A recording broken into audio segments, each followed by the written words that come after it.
Jangan komen. Terima kasih. Bye-bye. Mama. Mama.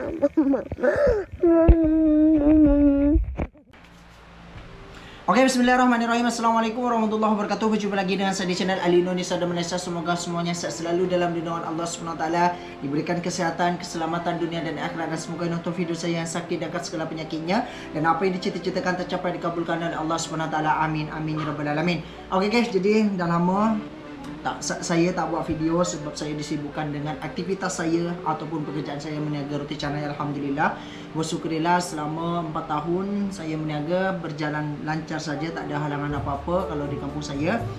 Untuk masalah yang bendera ataupun nama, saya gunakan nama Malaysia tu dekat sini menjadi daya tarik untuk warga ataupun masyarakat di Madura di kampung saya.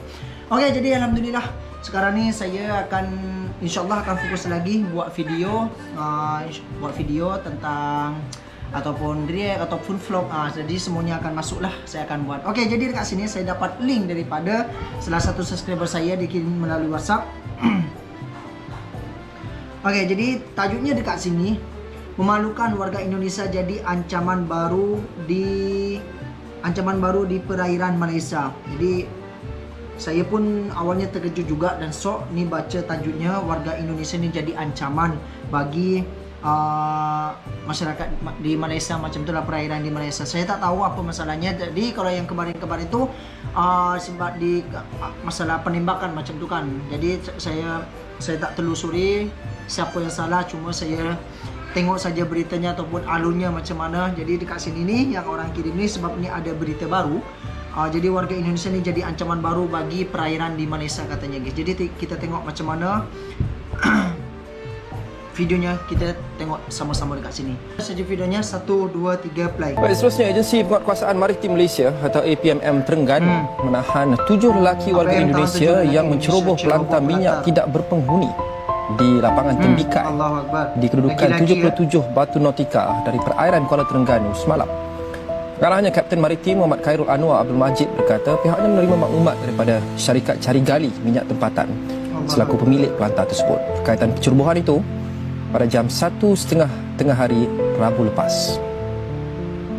Khairul Anwar berkata hasil pemeriksaan membawa kepada tangkapan suspek yang berusia lingkungan 25 hingga 45 tahun yang bersembunyi di ruang ventilasi.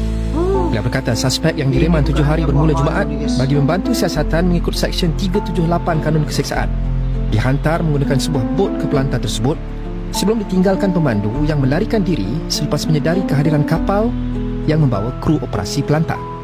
Pihaknya turut merampas peralatan digunakan suspek untuk mencuri perkakas penting di pelantar tersebut berdasarkan penemuan kesan kabel yang telah dipotong dan bateri yang dilonggokkan sepanjang 2 hari di situ. Sementara itu beliau memaklumkan pihaknya masih menganggarkan nilai rampasan. Namun impak kecurian perkakasan berkenaan boleh menjejaskan operasi serta produksi syarikat terbabit hingga dipercayai mencecah puluhan juta ringgit sehari. Impak tu puluhan juta ringgit dalam satu hari, yes. Allahu Akbar. Dia orang ni oknum ya, bukan semua orang Indonesia tapi oknum. Dia orang ni, ini dekat negara orang tau, dekat negara orang. Kenapa dia tak habis fikir untuk melakukan benda hal semacam ini, hal semacam teruk? Allahu Akbar. Dia ni bukan hanya merugikan negara orang tapi merugikan masyarakat dekat sana ataupun merugikan sendiri, membahayakan dirinya sendiri dan juga bikin malu Indonesia. Macam mana Indonesia tak menjadi omongan dunia ataupun negara-negara lain sebab kelakuan semacam ni. Kasus yang kemarin tu, kes yang kemarin tak habis ataupun tak selesai lagi. Ini muncul lagi kasus 7 lelaki mencuri. Allahu Akbar. Kena tahan tau, buat ceroboh dekat pelantaran Malaysia tu. Okey, kita lanjut. 1 2 3 play. Pengoperasian tu amat besar. Sebab satellite punya platform ni, dia adalah mengenerate untuk expand production tu. Membantu. Jadi stok benda tu, produksi tu terganggu, itu yang akan impact sangat besar lah. Dan satu lagi kita risau, yang dia orang naik atas platform ni tak tahu apa benda tu. Dia potong kabel sana, potong kabel sini. Yang kita paling risau, platform yang mengeluarkan gas. Betul. Sekali dia potong, leak gas, spark api, habis. Betul. Bahaya habis. Itu disaster tau. Allah. Apa ni ya dia orang yang buat ya? Ini jangan ditiru ya guys. Pencuri pelantar minyak 7 WNI ke Kep Maritim Malaysia. Bro, baru aja ada berita yang bikin geger nih di Malaysia. 7 warga negara Indonesia ketangkep maritim Malaysia gara-gara masuk pelantar minyak kosong di perairan Terengganu. Seriusan? Kok bisa?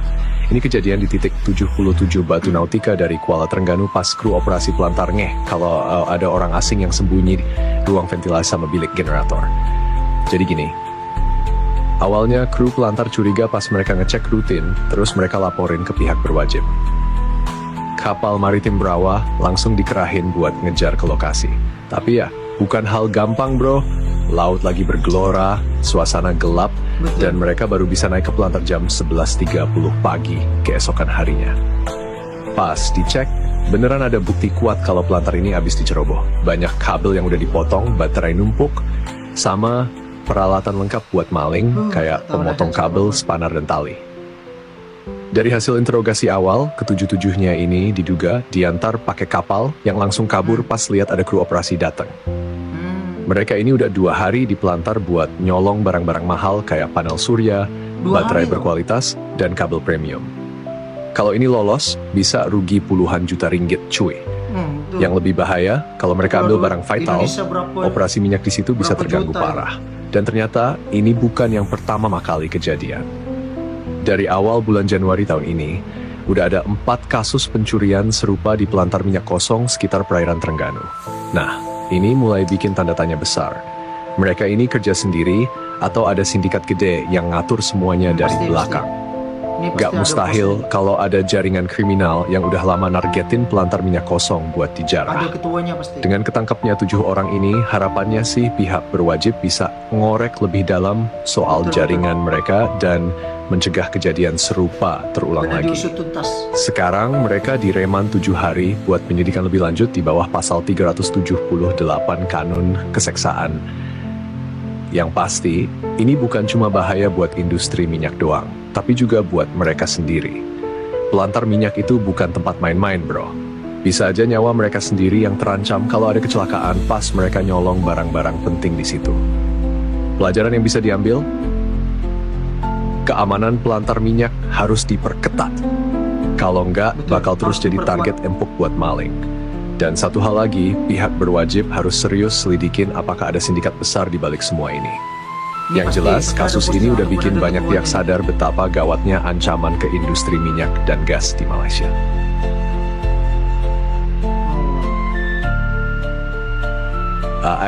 di luar negeri, kenapa masih ada yang maluin? Goksi guys, belum kelar isu 7 warga Indonesia yang ketangkep gara-gara nyolong di pelantar minyak Malaysia. Masih banyak lagi kasus yang bikin nama Indonesia jadi bahan omongan. Emang nggak semua WNI di luar negeri berbuat onar. Banyak juga yang kerja keras cari rezeki halal, tapi tetap aja ada segelintir oknum yang bikin malu. Nah, kali ini kita bakal bahas sederet tindakan memalukan warga Indonesia di luar negeri yang bikin kita semua tepok jidat. Kasus-kasus memalukan WNI di Malaysia. Kalau ngomongin Malaysia, negara ini emang udah jadi tujuan utama pekerja migran dari Indonesia. Ada yang kerja sah, tapi nggak sedikit juga yang masuk secara ilegal. Sayangnya, selain cari nafkah, ada juga yang malah jadi biangkrok. Ini beberapa kasus yang sempat heboh. 1. Sindikat pencurian besi dan kabel. Nggak cuma pelantar minyak, banyak kasus pencurian besi dan kabel di Malaysia yang pelakunya warga Indonesia. Biasanya sih ini kerjaan geng terorganisir. Barang hasil curian dijual ke pasar gelap, dan yang rugi bukan cuma perusahaan tapi juga masyarakat karena listrik bisa mati. Bahkan ada yang kena kesetrum gara-gara kabel dicabut sembarangan. Betul bahaya. 2. Perompakan dan penculikan di Sabah. Sabah sering banget jadi zona merah buat kejahatan lintas negara. Ada kasus perompakan bersenjata, penyelundupan manusia, sampai penculikan buat tebusan yang melibatkan oknum warga Indonesia. Parahnya, kadang mereka kerjasama sama kelompok bersenjata dari selatan Filipina. 3. Sindikat penipuan online. Lo pernah dengar istilah Macau Scam atau Love Scam? Nah, beberapa kasus penipuan online di Malaysia ini juga ada kaitannya sama WNI yang tergabung dalam jaringan internasional. Mereka ngincer korban lewat telepon atau media sosial, nipu duit sampai ratusan juta, terus kabur. Kelakuan memalukan WNI di negara lain. Jangan salah, Malaysia bukan satu-satunya tempat kejadian. WNI juga sering bikin heboh di negara lain, dari Arab Saudi sampai Jepang.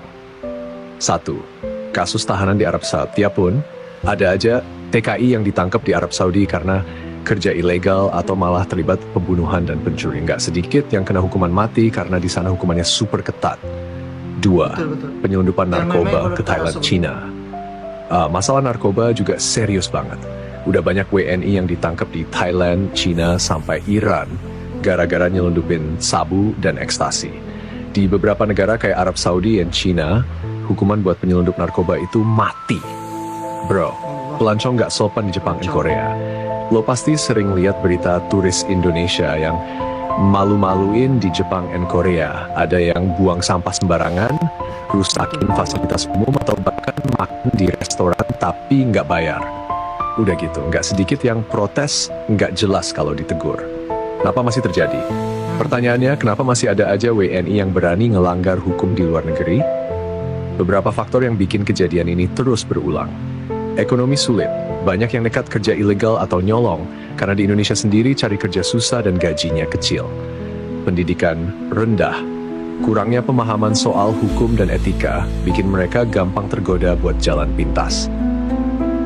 Kurangnya pengawasan, banyak TKI yang berangkat tanpa izin resmi atau lewat jalur ilegal, jadi susah dilacak dan gampang dimanfaatkan sindikat kriminal. Bagaimana? Sebenarnya, nggak semua WNI di luar negeri berperilaku buruk.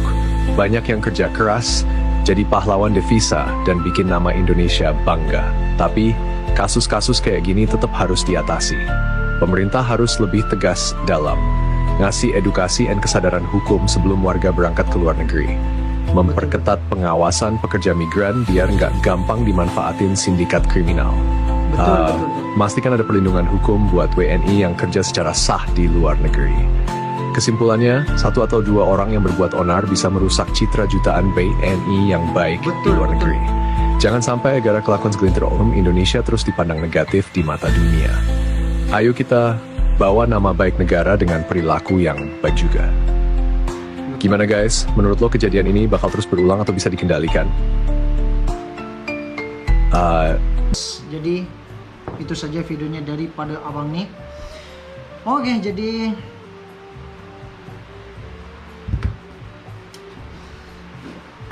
memang tak semua warga negara Indonesia itu buat onar ataupun berperilaku buruk di negara lain ataupun di negara mana-mana pun.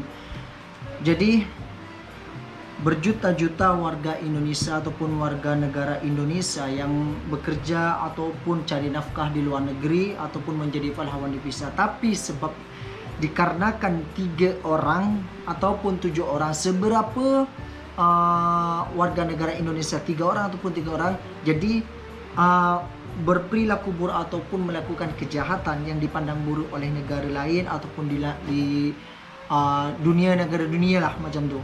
Jadi bisa rusak citra yang ratusan juta warga Indonesia yang pergi bekerja ke negara-negara lain macam tu lah. Ini bukan hanya buat malu tapi bikin malu. Ini tak semua ya, tak semua, bukan semuanya orang Indonesia